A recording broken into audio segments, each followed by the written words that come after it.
कुछ अनुभव ऐसे होते हैं जो ना ही सपनों में आते हैं और ना ही कहानियों में। ये बस घटते हैं बिल्कुल हमारी आंखों के सामने, और फिर पीछे छोड़ जाती है एक ऐसा सन्नाटा जो कभी टूटता नहीं।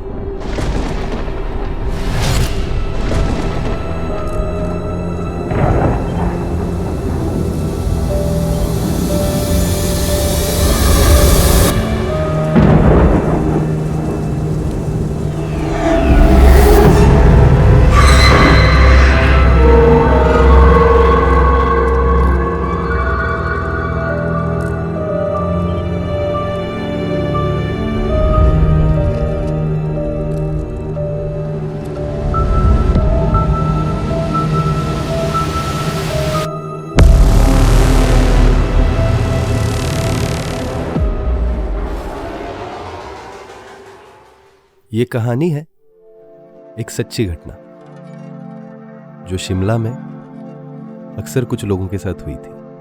उनमें से ही एक था अर्पित, जिसने ये कहानी लोगों तक पहुंचाई। और फिर जिन लोगों के साथ ये हुआ था उन पर लोगों ने यकीन करना शुरू किया। शिमला की वो सर्द छुट्टियां, जब ना किताबें बुलाती है ना कोई होमवर्क, बस एक लंबी सांस, कुछ दोस्तों के साथ वक्त बिताने की चाह और मॉल रोड की गर्म चाय। अर्पित और उसका करीबी दोस्त दोपहर से ही प्लान बना चुके थे कि चलो आज कुछ स्पेशल करते हैं, लेकिन बिना ज्यादा शोर करे। स्कूल की खाली गलियां, मॉल रोड की चहल पहल, हवा में उड़ती ठंडी सांसें, कॉफी की गर्म भाप, मोबाइल कैमरा की क्लिक और पुराने दिनों की बातें, सब कुछ उस दिन में था जो एक खूबसूरत याद बन सकता था अगर वो रात वैसी ना होती। शाम ढल रही थी, सूरज की किरणें पेड़ों की दहनियों में अटक गई थी। सड़क किनारे स्ट्रीट लाइट्स टिमटिमा रही थी, मानो चेतावनी दे रही हो कि अब घर लौटने का समय है। 9 बजे के आसपास दोनों ने एक दूसरे को अलविदा कहा।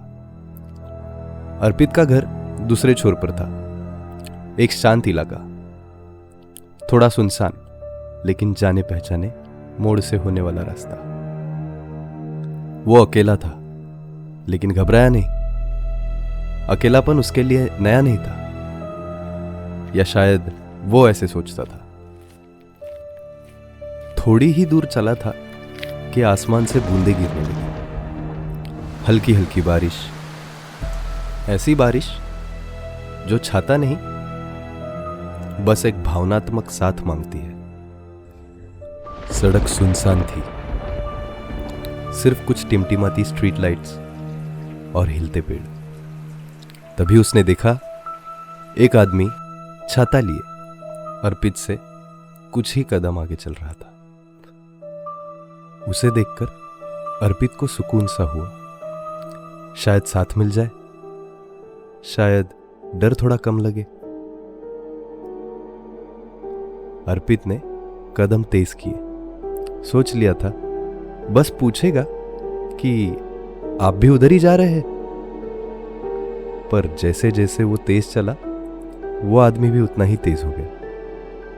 पहले लगा संयोग होगा, फिर उसने दौड़ना शुरू किया, और तब एहसास हुआ मैं अपनी पूरी ताकत लगा रहा हूं, फिर भी वो कुछ कदम आगे ही है। उसकी चाल में बिल्कुल हड़बड़ी नहीं थी, फिर भी दूरी कम नहीं हो रही थी। अर्पित ने कहा, सुनिए। अर्पित की आवाज हिलती हवा में खो गई। वो आदमी रुका और धीरे से मुड़ा। वो बूढ़ा था, झुकी पीठ, सफेद बाल, लेकिन आंखें जैसे वो किसी और दुनिया से देख रही है।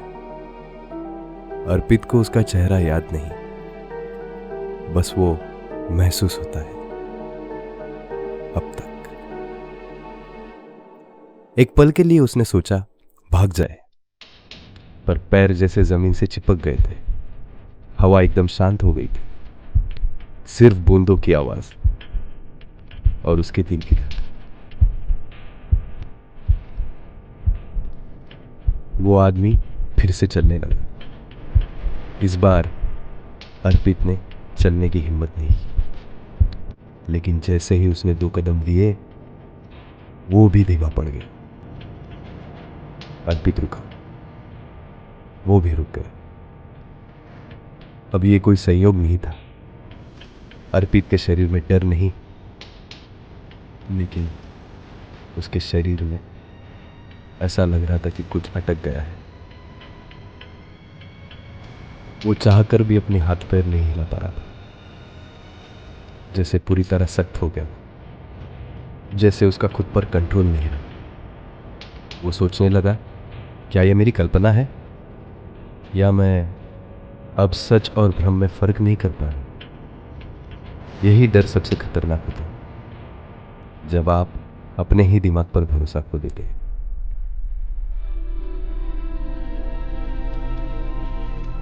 उसे याद आया, बचपन में दादी कहा करती थी, कुछ आत्माएं ऐसे रास्तों पर भटकती है जहां उन्हें कुछ अधूरा छोड़ना पड़ा था।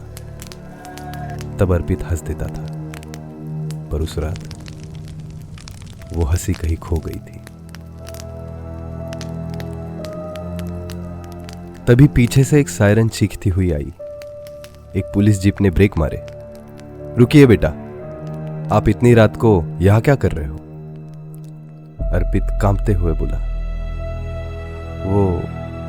वो आदमी छाता लिए। वो पुलिस ने गंभीर आंखों से सड़क देखी, फिर कहा, यहां कोई नहीं है बेटा, तुम अकेले हो, शायद तुम नींद में चल रहे थे। अर्पित ने पीछे देखा, वही सड़क, वही स्ट्रीट लाइट, पर कोई छाया नहीं थी, ना छाता, ना बूढ़ा आदमी, बस बारिश की ठंडी बूंदें और एक गूंजता सन्नाटा। आज भी जब वो उस रास्ते से गुजरता है, उसे लगता है जैसे कोई उसे देख रहा है। हर सर्द रात में छतरी की आवाज सुनाई देती है, लेकिन जब पीछे मुड़ता है, सड़क बिल्कुल खाली होती है। कुछ कहानियां पूरी नहीं होती, वो बस हमारे अंदर अधूरी मगर जिंदा रहती है।